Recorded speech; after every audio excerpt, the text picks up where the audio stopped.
Management. Now what is financial management? Financial management, हम लोग जब फाइनेंशियल मैनेजमेंट की बात करते हैं, first of all let us understand the importance of financial management. We all know that finance is the life, means the lifestyle of any business.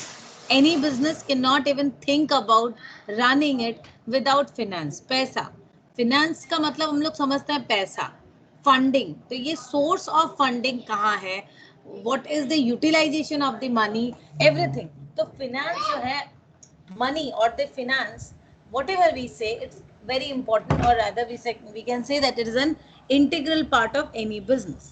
So financial management, जैसे finance इतना important है कि finance के बिना we can not think about even we cannot ever think about any business, वैसे ही financial management, क्योंकि जब finance इतना important है तो उसकी management भी उतनी ही important है.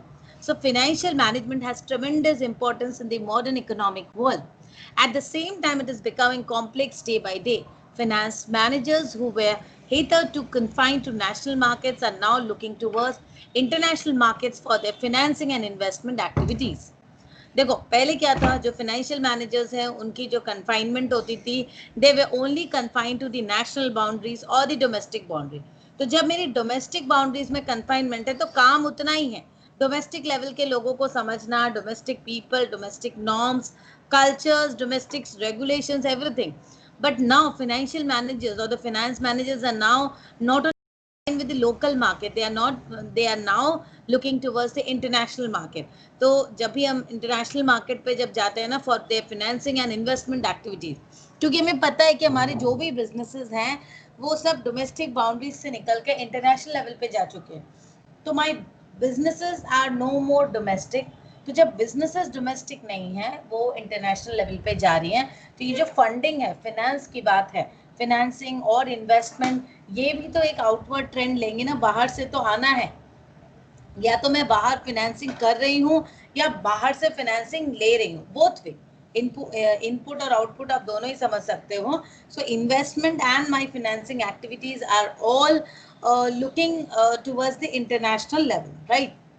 नाउ द वैराइड एक्टिविटी, जब हम बात करते हैं ना फिनेंस की, finance itself covers a wide range of activities. Finance is not confined to only a specific activity. अगर हम लोग फिनेंस की बात करते हैं ना, इट डज नॉट मीन और does not confined to only a smaller level of activity. If we discuss about financial management deals with financial planning and decision making and includes all the tools and analysis for planning and decision making. So financial management मतलब क्या हो गया? Financial management deals with financial planning. So everything related with finance, everything related with money. So financial management deals with the financial planning and decision making and includes all the tools and analysis. तो आप जब financial management की बात करते हो, यहाँ पर जब financial management की पढ़ाई होती है ना, it within itself all the tools and analysis for planning and decision making is used. It is not confined to profit making alone. Finance is no way related with profit making alone. यहाँ पे एक बहुत बड़ा exhaustive finance की जब हम बात करते हैं, it covers a very wide Arena. यहाँ पे सारी चीजें, एक ओवरऑल ऑर्गेनाइजेशन को किस तरीके से प्लान करना है, स्ट्रैटेजाइज करना है, फंडिंग कहाँ से लेनी है, फंडिंग को किस तरीके से एलोकेट करना है, the statutory part, the legal regulatory part, किस लेवल पे आपको अपने इकोनॉमीज को लेकर जाना है, अपने स्केल ऑफ ऑपरेशंस को कितना रखना है, कितना नहीं रखना है, सारी चीज़ें फिनेंस में आ जाती है. So finance is not only related with profit making और द मॉनिटरी पोर्शन. यहाँ पे लीगल, गवर्नमेंट और स्टैट्यूटरी जो प्रोविजंस है, that also makes a very important part in finance or financial management, rather I can say. The common thread running through all the decisions taken by managers is money. There's hardly any manager working in an organization to which money does not matter. Quite often, businesses are confronted with situations where decisions which have important financial implications need to be taken. It may be R&D, expansion of business, replacement of equipment, advertisement or raising of funds domestically or internationally. तो देखो business, हमें सबसे important ये पता है कि any business cannot work without money. Money is the life. है ना, हमारा लाइफस्टाइल जो मैंने पहले बताया कि this is the common thread, without money, without the working कैसे होगा एक बिजनेस का, वर्किंग फ्लो जो है वो पैसे से रिलेटेड है। आप कोई भी डिसीजन ले लो, वहाँ पे फाइनेंशियल इम्प्लीकेशन होना ही है। आप अगर एचआर में हो तो एचआर में आपको एम्प्लॉयमेंट करना है, रिक्रूटमेंट एडवर्टीजमेंट देना है, कॉस्ट ऑफ एडवर्टीजमेंट देखना है, रिक्रूटमेंट हुआ या R&D हुआ, रिसर्च एंड डेवलपमेंट की बात हो रही है, बिजनेस एक्सपेंशन, एनीथिंग, प्रोडक्ट की सेलिंग प्राइस बढ़ानी है घटानी है, व्हाटएवर, आप कहीं पर भी कुछ भी देखो तो वहां पे आपका क्या, पैसे बिना कुछ नहीं हो सकता। तो finance plays the pivotal role in any business. Now what is the difference between accounting and finance? Now let us make this elaborate discussion because people are quite confused with the difference between accounting and finance and we assume it to be same. कभी कभी हम लोग इसको एक ही जैसा समझते हैं, but it is not so. Finance क्या एक बहुत ब्रॉडर लेवल की बात करते हैं। जब हम फिनेंस की बात करते हैं, it covers a very wide range, wide Arena, यहाँ पर सारी चीजें आ जाती है। मतलब आप अगर फिनेंस करते हो, सो आप एक ओवरऑल देखो, फिनेंशियल मैनेजमेंट, जब when we use this term finance, तो फिनेंस में कैसे मैनेजमेंट होती है, financial management. So financial management covers all the aspect related to planning, organizing, staffing, leading and controlling। मतलब पैसे को लेकर एक ऑर्गेनाइजेशन को किस तरीके से रन करना है, उसकी प्लानिंग से लेकर organizing, staffing, leading and controlling, all the aspects are covered in financial management। That means financial, every aspect has to be considered। एक बिजनेस को किस लेवल पे ऑपरेट करना है, मुझे किस लेवल पे ऑपरेट करने के लिए मेरा कितने टैक्स लगेगा, क्या टैक्स स्ट्रक्चर होगा, क्या एडवांटेजेस होगा, गवर्नमेंट की क्या सब्सिडी मिलेगी, क्या बेनिफिट होगा, ये जो प्लानिंग लेवल है ये भी फाइनेंस में होता है। मुझे फंडिंग की ज़रूरत है, कहाँ से फंडिंग लेनी है, कौन से मार्केट से लेंगे, मनी मार्केट से, कैपिटल मार्केट से, whether it is the short term funding requirement और the long term funding requirement, what would be my sources of fund. तो मुझे ये सारी चीज़ें सोचनी है। I need to take decisions on all this aspect, right. तो ये सारे एस्पेक्ट जो ये फिनेंस कंसिडर करता है। प्लानिंग, रिस्क एंड रिटर्न देखना है मुझे कि रिस्क एंड रिटर्न प्रोफाइल क्या है, कहाँ से कितना लेना मुझे सही रहेगा, what should be my source of finance, my rate of interest, cost of finance, everything I need to consider। तो इसके बाद ये नहीं होता सिर्फ आपने फंडिंग ले ली, फंडिंग को लेकर इसके प्रॉपर आपने प्लानिंग किया, you organise for the fund, आपने ऑर्गेनाइज किया कि भाई इतना फंड यहाँ से लेना है, ऐसे करना है, everything, and after that you need to allocate the fund. आपने जिस चीज के लिए फंडिंग ली है वो प्रॉपरली उसी जगह पर इन्वेस्टमेंट किया है या नहीं, ये भी फाइनेंस का काम है कि भाई हम अपने रिस्क रिटर्न देखेंगे at the time of investment, कौन से प्रोजेक्ट में इन्वेस्टमेंट करना सही है नहीं है, capital decision, capital budgeting decision, investment decision, short term decision, working capital decision. तो फिनेंस क्या, पैसे रिलेटेड छोटी बड़ी जितनी भी बात है एक कंपनी में, स्टार्टिंग मतलब क्या बोलते हैं, एक सुई से लेकर एक बड़ा सा पूरे बिजनेस को ले लो, महल को ले लो, everything is included in finance. But accounting is just a function within finance. तो ये जो planning, organising, staffing, leading and controlling करते हैं ना, तो आप देख लो ये जो कंट्रोलिंग करना है, फिनेंस का जो पार्ट है कंट्रोलिंग, ये हम कंट्रोलिंग किस तरीके से करेंगे। कंट्रोलिंग मतलब क्या है, we have to check the deviation if any, we check whether we are going as per the planned, budgeted, set standard or not, whether we are working as per the set standard or not। तो controlling का मतलब ही होता है we have to check for the deviations if any। now how we are going to check the deviation, हम deviations को check किस तरीके से करेंगे, deviations को check करने के लिए हमें controlling करने की जरूरत है। controlling कैसे करेंगे, अकाउंटिंग के जरिए। अकाउंटिंग का मतलब क्या होता है, accounting means what you are accounted for. Accounting का डिक्शनरी मतलब होता है what you are accounted for. It simply state that whatever amount you have spended, whatever amount we spend, that all we are accountable for it. The amount that is coming to us, we know from the sources from which we are getting the money and the sources where we have implied the use, we have implied the fund or use the fund।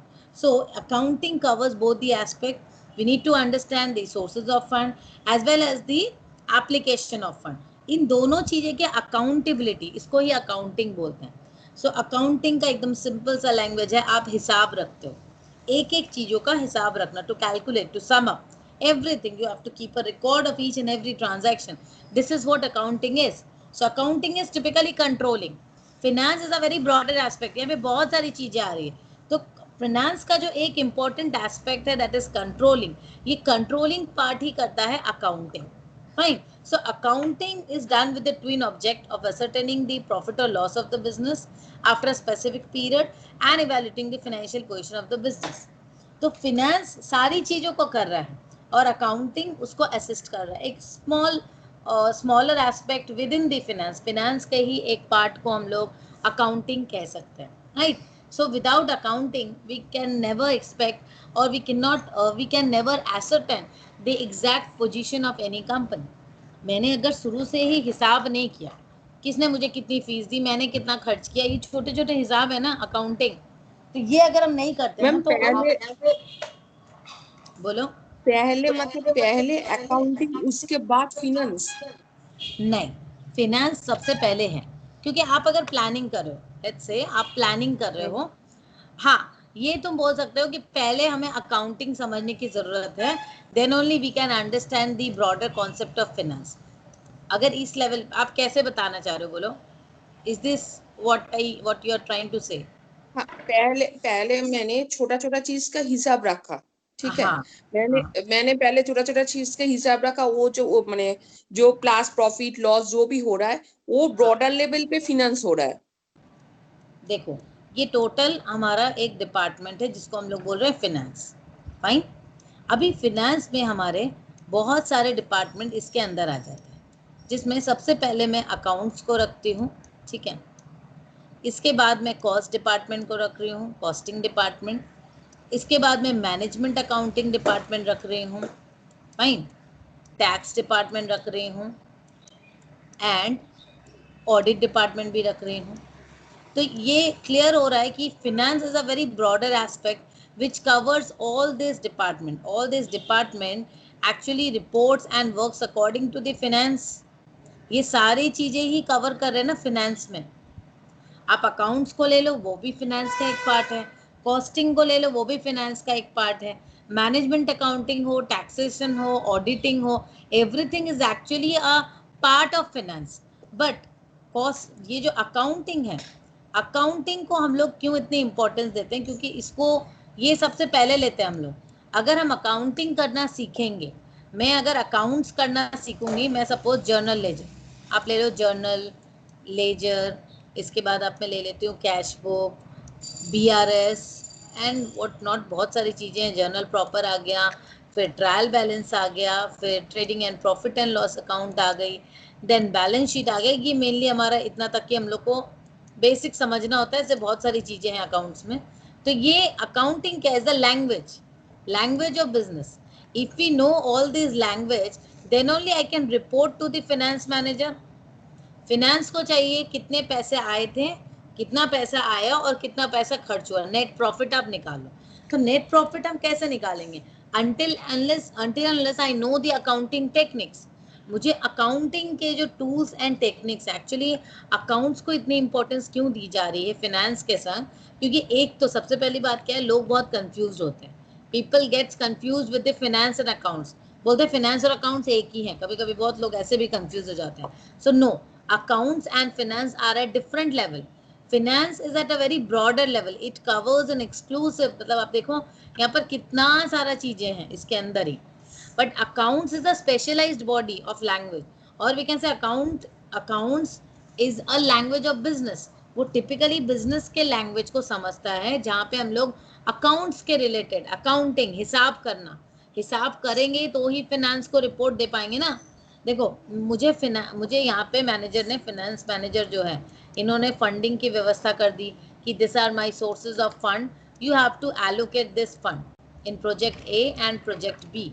मैंने पैसे लगाए, business को चलाया, business को चलाने के बाद इस प्रोजेक्ट ए और प्रोजेक्ट बी में क्या प्रॉफिटेबिलिटी है, ग्रॉस प्रॉफिट क्या है या नेट प्रॉफिट क्या है, वो हमें कैसे पता चलेगा?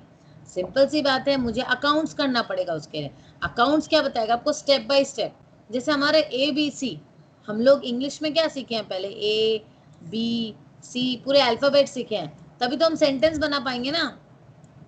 व्हाट, AB सीखें, ABC सीखें, फिर ग्रामर, और धीरे धीरे सेंटेंस सीखें, ग्रामर सीखें और व्हाट नॉट, इसके बाद ही हम इंग्लिश पढ़ पा रहे हैं या लिख पा रहे हैं। वैसे ही अकाउंट्स है, अगर अकाउंट्स नहीं समझ पाएंगे, नहीं कर पाएंगे, तो हम पूरे फाइनेंस के एस्पेक्ट को नहीं समझ पाएंगे, फाइनेंशियल मैनेजमेंट नहीं कर पाएंगे, राइट? एकदम। मतलब मैम ये अकाउंट्स कॉस्टिंग सब माने सब पार्ट लेके टोटल है फिनेंस। यस, सारी चीजों को लेकर है फिनेंस, क्योंकि फिनेंस एक ब्रॉडर लेवल पे ना, यहाँ पर एक बहुत एक इंटायर डिपार्टमेंट की बात हो रही है, फाइनेंस डिपार्टमेंट। तो फाइनेंस डिपार्टमेंट को ओवरऑल एक ऑर्गेनाइजेशन के बारे में कैसे स्ट्रेटेजाइज करना है कि भाई कितनी फंडिंग चाहिए, क्या फंडिंग चाहिए, तो सब कुछ को देखना है। फंडिंग अगर हो रही है तो कहाँ लग रहा है पैसे, कहाँ लग रहे हैं, उनमें कितना रिटर्न आ रहा है, कॉस्टिंग क्या पड़ रहा है, कॉस्ट ऑफ अ प्रोडक्ट क्या है। लाइक से कॉस्टिंग में हम लोग देखते हैं कि एकदम ओवरहेड कॉस्ट, हमने कॉस्ट एनालिसिस किया भी था। फिर मैनेजमेंट अकाउंटिंग में जो हम देखते हैं कि मैनेजमेंट को रिपोर्टिंग करनी है। अब क्या है ना, हम अगर मैनेजमेंट को रिपोर्ट करेंगे तो मैनेजमेंट को सिर्फ हम उतना ही रिपोर्ट करेंगे जिससे मैनेजमेंट एक प्रॉपर डिसीजन ले सके। Management accounting is quite different from that of traditional accounting और typical accounting. Typical accounting covers all the rules and regulations for recording all the entries in the books of account. आपको जितने भी entries है उसको जब books of accounts में maintain करना है, for that you need to know the account. But management account थोड़ा सा हाई लेवल पे चला जाता है, then we have to report it to management. why do we need to report it to management? Because management might take certain investment decisions.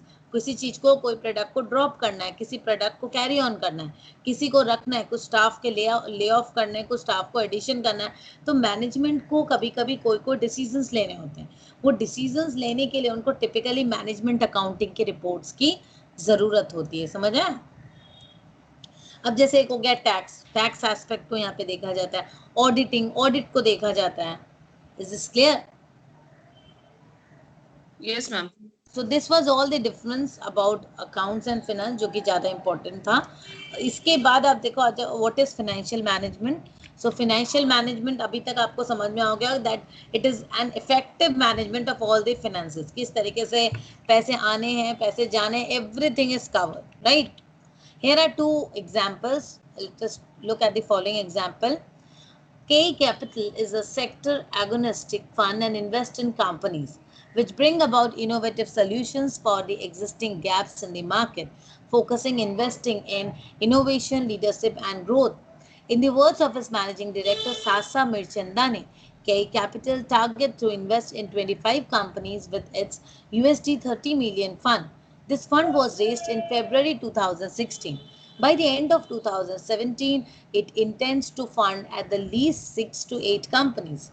According to a news item, KE Capital plans to invest the funds proceed over the next 2 years and plans to increase the size of its investment by 2 times in early stage startup from the current 5 lakh USD to 1 million USD. The additional investment size in Series A and B rounds is also scheduled to increase from USD 2.5 billion to 4 million USD. ये एक company के बारे में बता रहा है, केई capital के बारे में, जो कि फंड मतलब इन्वेस्टमेंट्स वगैरह को देखती हैं।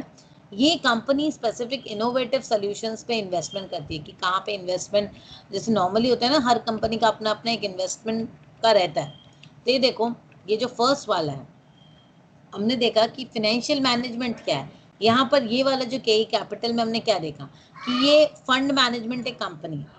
फंड मैनेजमेंट के लिए ये क्या करती है, पहले फंड प्रोक्योर करती है एंड फंड को प्रोक्योर करके इन्वेस्टमेंट करती है।